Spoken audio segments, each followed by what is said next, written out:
कुछ दिन पहले मुझे ईडी ऑफिस में बुलाया गया। छोटा सा कमरा था, 12 फुट बाय 12 फुट मान लो। बीच में मेज थी, कंप्यूटर था, 3 ईडी के ऑफिसर बैठे थे, एक बाहर खड़ा था और मैं उनके साथ कमरे में बैठा। पहले दिन 11 बजे पहुंचा।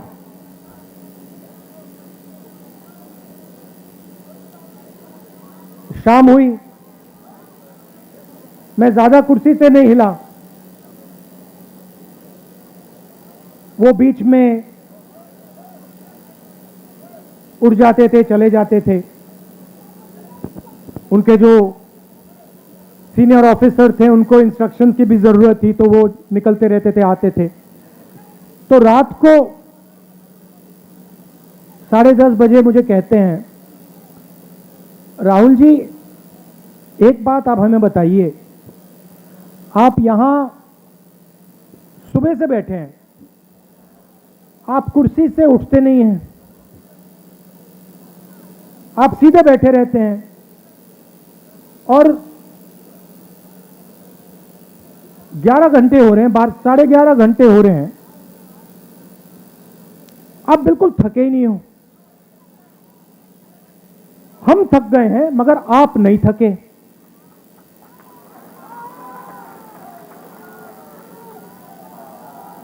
ये उन्होंने पूछा, आपका सीक्रेट क्या है?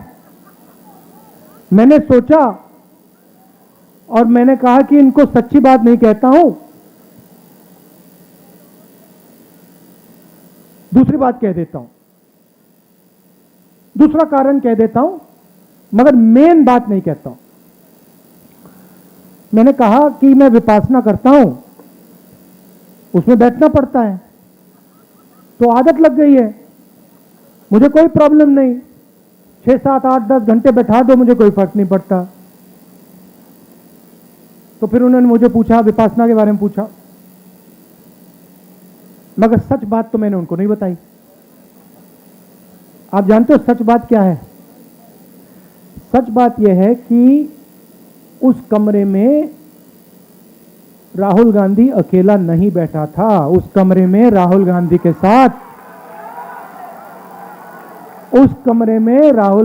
साथ कांग्रेस का हर नेता, हर कार्यकर्ता कमरे में बैठा था।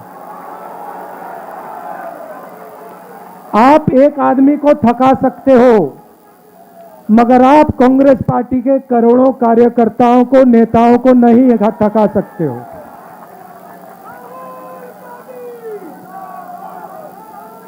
और सिर्फ कांग्रेस पार्टी के नेता, कार्यकर्ता उस कमरे में नहीं थे। उस कमरे में इस सरकार के खिलाफ जो भी बिना डरे लड़ता है वो बैठा था।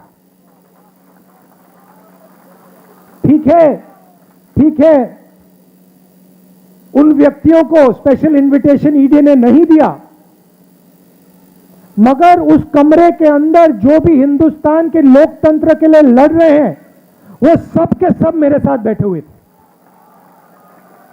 तो थकूंगा कैसे? अच्छा, फिर 3, 4, 5 दिन हुए। आखिरी दिन कहते, राहुल जी आपने इतनी पेशेंटली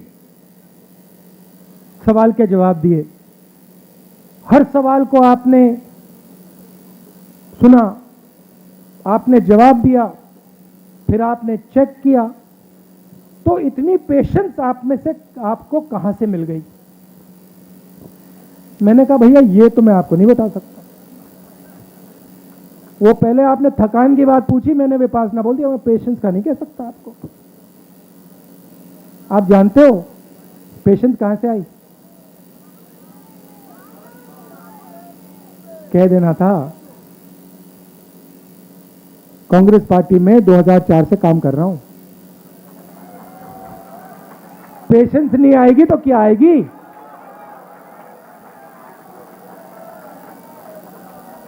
इस बात को कांग्रेस पार्टी का हर नेता समझता है। देखो बैठे हुए हैं, सचिन पायलट जी बैठे हुए हैं, सब बैठे हुए हैं, मैं बैठा हूं। तो ये जो हमारी पार्टी है, संगठन है, सिद्धरमैया जी भी बैठे हुए हैं, रणदीप, सब बैठे हुए हैं, पेशेंटली बैठे हुए हैं, प्यार से बैठे हुए हैं। तो ये जो हमारी पार्टी है, ये हमें थकने नहीं देती है, और ये हमें रोज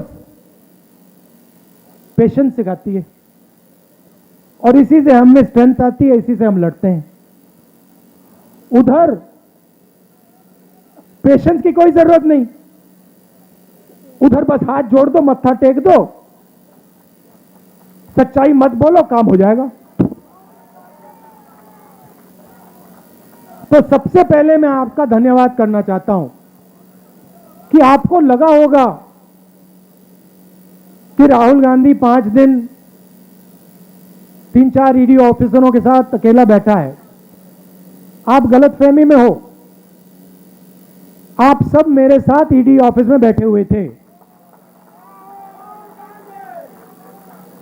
और आपने अपनी शक्ति मुझे दी, इसीलिए ईडी शीडी कुछ नहीं, कुछ फर्क नहीं पड़ता। और जो ऑफिसर्स थे जिन्होंने मुझे इंटरोगेट किया, उनको भी यह बात समझ आ गई कि कांग्रेस पार्टी के नेता को डराया नहीं जा सकता है, कांग्रेस पार्टी के नेता को दबाया नहीं जा सकता है, धमकाया नहीं जा सकता है, क्योंकि कांग्रेस पार्टी सच्चाई के लिए लड़ती है।